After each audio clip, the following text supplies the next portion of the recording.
హరి ఓం. శ్రీ గురుభ్యో నమ. కరస్తే హేమాద్రౌ గిరిసనికటస్థే ధనపతౌ గృహస్థే స్వర్భూజామరసురభిచింతామణిగణే శిరస్తే సీతాంసౌ శరణయుగళస్తేఖిలశుభే కమర్థం దాస్యేహం భవతు భవదర్థం మమ మనః.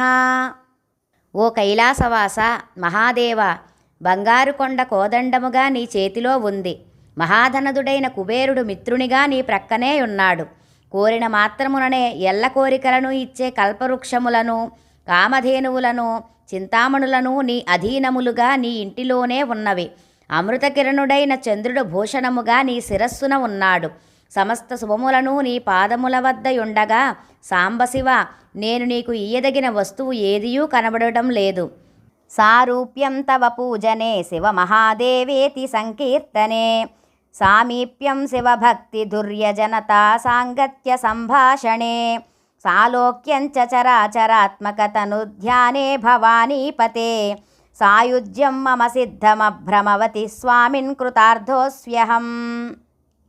ఓ పార్వతీపతి, నీ పూజయందు సారూప్యముక్తియు శివ మహాదేవ అని నీ నామ సంకీర్తన చేసేటప్పుడు సామీప్యముక్తియు, శివభక్తులతో సాహచర్య సంభాషణలయందు సాలోక్యముక్తియు, జంగమస్థావర రూపుడవైన నీ మూర్తిని ధ్యానించేటప్పుడు సాయుజ్యముక్తియు నాకు ఇక్కడనే సిద్ధిస్తున్నాయి.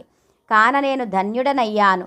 అనగా నీ పూజ సంకీర్తనల చేతను, నీ భక్తులతో సాంగత్య సంభాషణల చేతను, స్థావర జంగమాత్మక భవత్తనుధ్యానం చేతను నాకు ఇక్కడనే 4 విధములైన ముక్తులను సిద్ధించాయి. నేను ధన్యుడనయ్యాను.